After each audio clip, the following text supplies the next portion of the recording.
vou apresentar aqui é quase um depoimento de um trabalho que a gente fez junto com a Universidade Federal de Santa Catarina, na CASOL. Né? Vou dividir a minha apresentação, meu depoimento, em 3 fases. Eu vou apresentar um pouco a CASOL, para quem ainda não conhece. Né? Depois, o contexto que levou esse trabalho, levou a necessidade de apresentação e de criação desse trabalho, e um pouco dos resultados que a gente tem depois de 1 ano e meio de implementação desse projeto. O projeto ainda não acabou, né? Ele segue.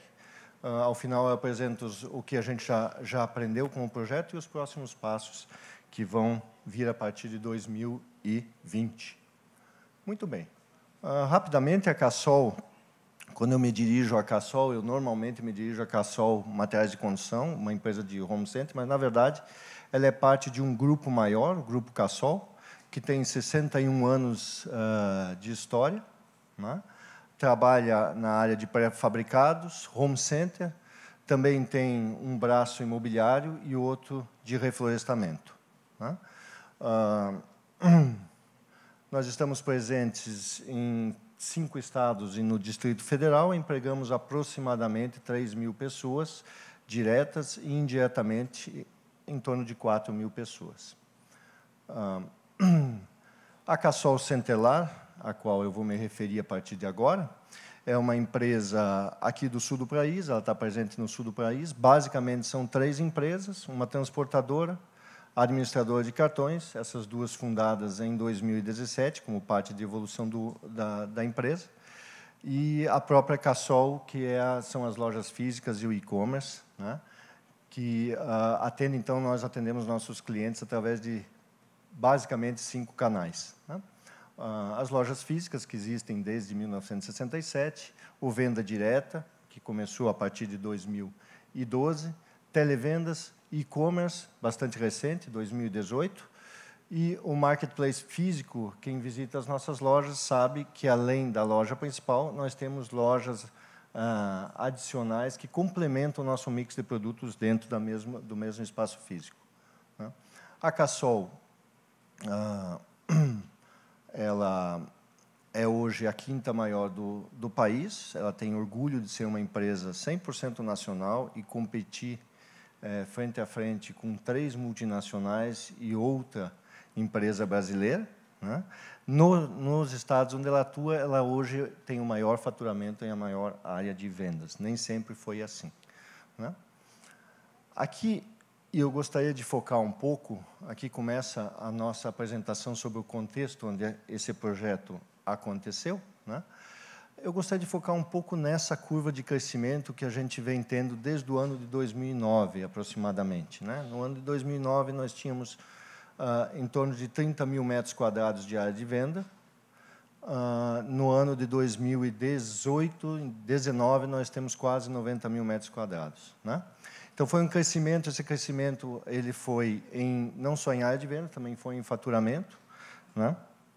Aconteceu que, em 2009, assume a superintendência da empresa um novo superintendente, né? Com a missão de fazer esse negócio crescer.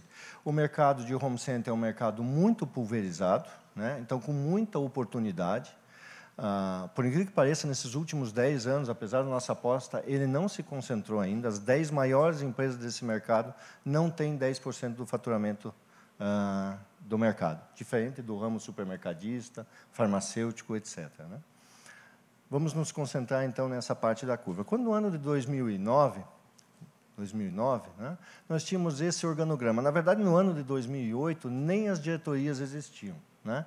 Existia um dono, uma empresa mais autocrática, mais patriarcal, né, como é normal nesse setor do varejo. Né? Em 2009, nós começamos a mudar. Fizemos uma pequena mudança, introduzimos 2 diretorias e mais uma área que já sempre respondeu ao superintendente. Essa camada de gerentes aqui era uma camada de gerentes muito operacionais, muito bons, cresceram, pessoas de 40 anos de empresa, 30 anos de empresa, cresceram com a empresa, muito bons, mas muito bons operacionalmente, para você executar aquela curva, como a gente apresentou ali, né? Executar aquela estratégia que tinha sido delineada em 2009, esse grupo não conseguia mais entender o que se queria. Então, a gente precisava mudar. A empresa, ao longo dos anos anteriores, não trabalhou o seu capital humano, não desenvolveu o seu capital humano. Então, como crescer sem perder o conhecimento, sem perder a cultura que você tinha até aquela data, né? Mas agregar todo o conhecimento e tudo que você precisa para os novos tempos, né? Inclusive, agora, com a transformação digital, nós sofremos um desafio muito parecido com o que nós tínhamos naquela época. Talvez mais dinâmico, mais rápido. Muito bem. Esse organograma ele existiu até 2011. Em 2010, o país cresceu muito, então, apesar, nós erramos muito no nosso planejamento estratégico, né? Mas como o país cresce, você cresce, se esquece, né? Se esquece exatamente. Então, fica em segundo plano a estratégia varejo, né? O negócio é vender e vender bem, né? Muito bem. Em 2012, nós começamos a ter problema de não conseguir mais executar os objetivos estratégicos por um desalinhamento interno na organização. Esse organograma, então, em menos de um ano, ele se tornou numa coisa já bem maior, né? Nós criamos, então, um novo layer organizacional, né, que chamamos de gerentes executivos, né, e 2 novas diretorias. Esses profissionais eles vieram, naturalmente, não dos quadros da empresa, né, eles vieram, então, de diversos setores da indústria, do varejo, de serviços, e de vários locais do país, né, principalmente do sul do país, mas veio gente de São Paulo, tem gente de Minas Gerais, etc. O que aconteceu? Aconteceu que a empresa seguiu crescendo, vocês viram a curva, a empresa seguiu crescendo, né? O fato de você ter pessoas vindas, oriundas de diversas culturas, pensando completamente diferentes umas das outras, não nos impediu de crescer. Por quê? Porque tinha muita oportunidade para ser explorada na empresa, né? Estava muito fácil de fazer. Mas, com o tempo, né, apesar do crescimento econômico, os grupos começaram a focar bastante, as diretorias criaram silos, que é basicamente sobre o que nós vamos falar aqui. Elas começaram a criar silos. Então, você tinha o silo do vendas e operações, da diretoria comercial, tinha o silo da logística e tinha o silo da minha diretoria, né? Também sou culpado, né? Foco era bastante na gestão do departamento, né? As metas, apesar do planejamento estratégico, mapa estratégico, etc., etc., metas compartilhadas, o pessoal sempre acaba se voltando para aquilo que é mais fácil, que é trabalhar dentro do seu departamento. Esse era um dos problemas, então, né? O segundo, objetivos funcionais desalinhados, né? Alguém quer apresentar um projeto, quer colocar um projeto no ar, mas a TI tem as suas próprias prioridades. Aí é que começa o problema, né? Comunicação desalinhada, naturalmente. Cada pessoa vinha de uma empresa diferente. Então, se eu tinha um profissional que vinha de um grande supermercadista e outro que vinha de uma empresa que fabricava peças para Mercedes-Benz, por exemplo, né? Como é que esses 2 profissionais conversam, né? Outro problema, aquele nível de gestão executiva não conhecia exatamente o nosso produto. Então, mas, como eu disse, o mercado estava favorável e a gente seguiu crescendo. Em 2015, fizemos uma pesquisa de clima na Cassol, 2015, 2017, se repetiu isso, né? A camaradagem estava muito baixa na empresa, mas não a camaradagem interna de cada departamento, de cada setor, a camaradagem entre os setores. Muito bem. Em 2016, aconteceu um outro fato. De novo, eu estou falando, só para recordar, estou falando um pouco sobre o contexto que gerou o trabalho, né, de grupos colaborativos. Tá? Em 2016, então, ocorreu mais um fato importante na história da nossa empresa. Nós demos um último passo na profissionalização da empresa. Assumiu dos nossos quadros de diretoria, assumiu um diretor comercial assumiu a superintendência da empresa, e o último membro da família deixou a empresa para ocupar uma posição no conselho, uma posição na holding empresarial. Nessa oportunidade, nós começamos, então, essa foi uma oportunidade de consolidar a cultura da empresa, de começar a unificar o discurso da empresa, né?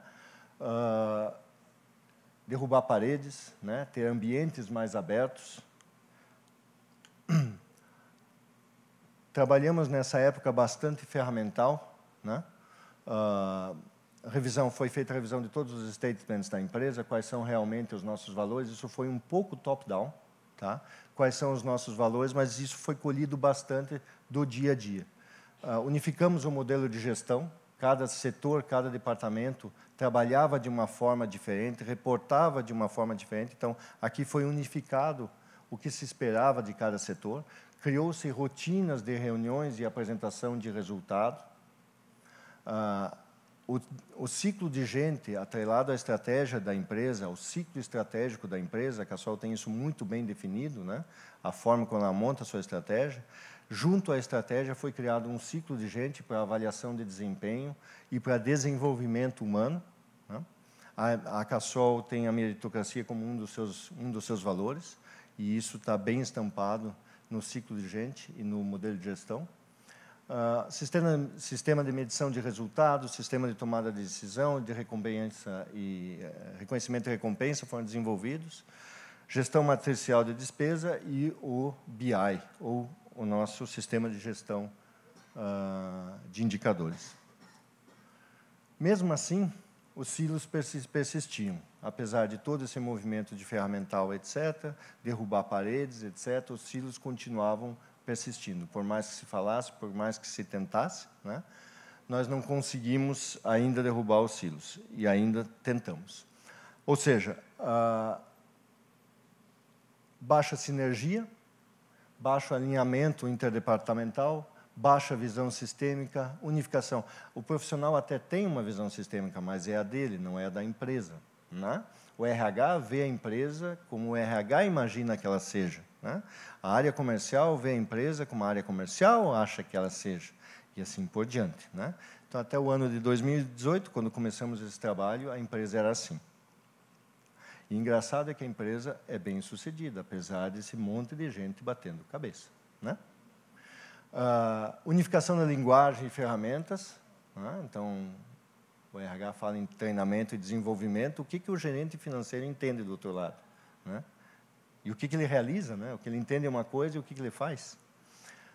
E, por fim, a camaradagem. Outro problema nosso, né? Se não há camaradagem, é porque não há confiança, é porque não há respeito, é porque não há uma série de coisas.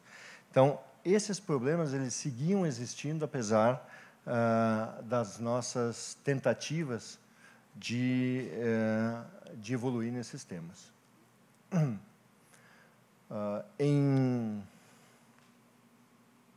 No primeiro semestre de 2018, nós começamos a fazer uma reciclagem da diretoria executiva, e nós fizemos um curso na Dom Cabral com parceria em Kellogg. Em alguma disciplina, não me lembro qual agora, o tema colaboração foi enfatizado, bastante, inclusive, né?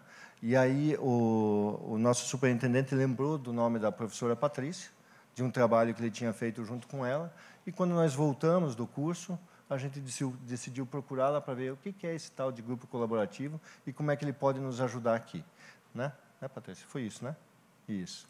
Então, em 2018, nós iniciamos, então, um projeto para alinhamento interdepartamental, né?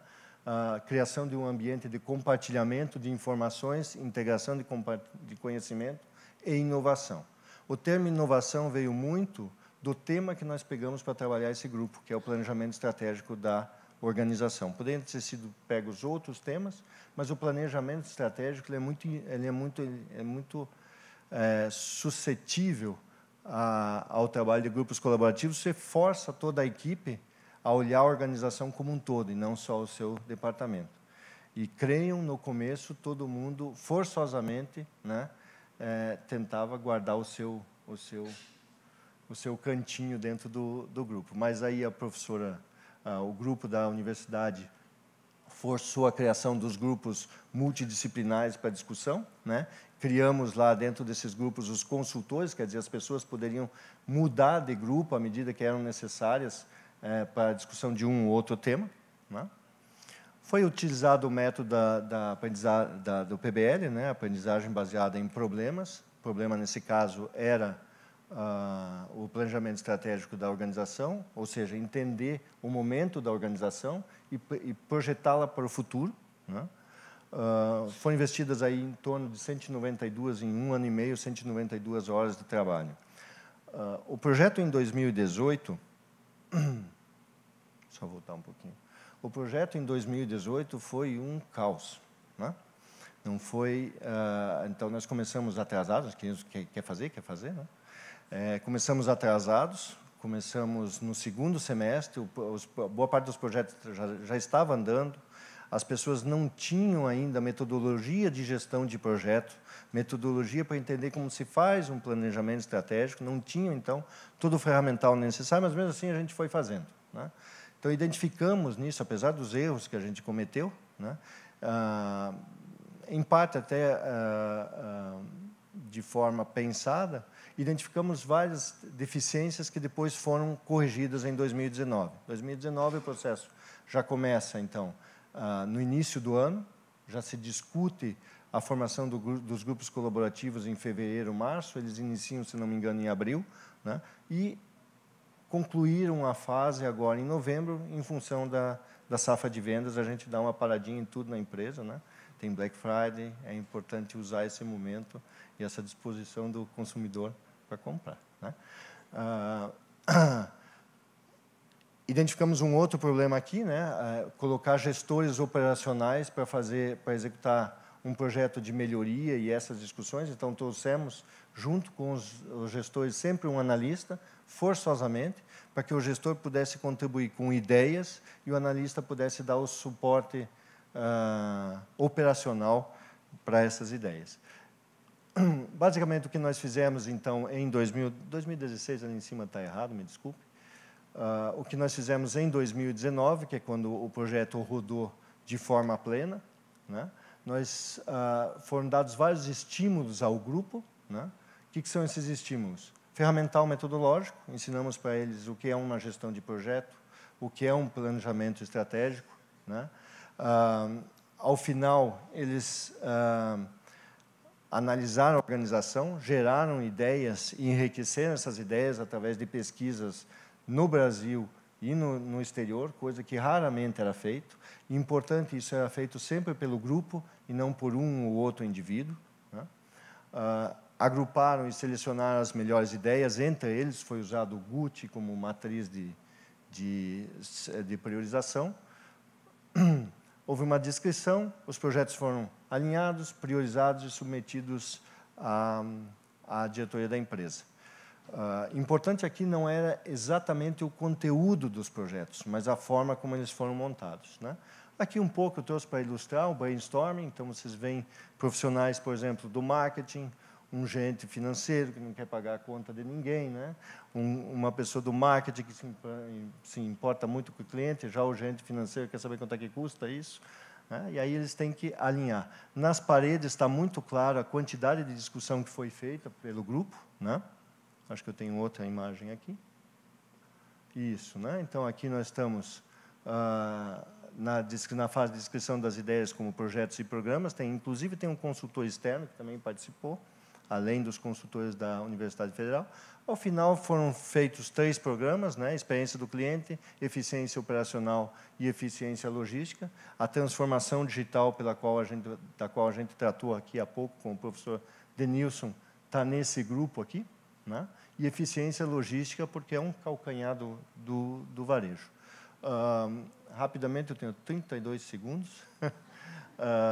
Lições aprendidas até aqui. Colaboração não é um valor. Por mais que você coloque isso no teu statement da empresa, colaboração é uma competência que tem que ser ensinada e tem que ser aprendida, desenvolvida e contratada, né? Você contrata pessoas colaborativas, se você quer um ambiente colaborativo. A gente não fez isso. Como é que a gente faz agora? Feedback, desenvolvimento individual e com esse tipo de trabalho como a gente desenvolveu até aqui, né? Aprender a escutar, ensinar as pessoas, ensinar a gente mesmo, né? A escutar e ver o mundo pelo mindset do outro. Isso é muito importante. À medida que a gente vai se tornando mais velho, um profissional melhor, talvez a gente acha que a gente sabe tudo e deixa de escutar os outros, né? E devemos buscar estruturas organizacionais que estimulem o grupo colaborativo e a sinergia para a obtenção de objetivos comuns. Mudar a hierarquia da Cassol é muito difícil hoje, né? Mas já existem no mercado, já existem nas empresas, né? Estruturas, esquadrões, tribos, etc., que são muito melhores adaptadas para produtos e processos do que essas estruturas funcionais que nós temos hoje, né? É um desafio nosso de que forma a gente vai alterar isso, porque transformação digital, mudança de consumo, mudança de padrões da sociedade, não vão, empresas como nós somos organizados hoje, elas não vão suportar toda essa mudança, elas não vão conseguir se adaptar com a necessidade, com a velocidade necessária. Os próximos passos, então, nós temos em 2020 a 2022, esse mesmo grupo vai receber um MBA corporativo, né, onde nós vamos tratar o que é varejo e vamos mais uma vez unificar a linguagem. No ciclo de gente, pessoas foram identificadas no grupo que não colaboram, que têm dificuldade em colaborar, né? Então, no ciclo de gente, eu escrevi feedback aqui, mas é coaching, na verdade, que vai ser feito. E, por último, os projetos 2020 e 2021 passam a ser desenvolvidos agora com todo o ferramental que foi criado nesse projeto. Muito obrigado.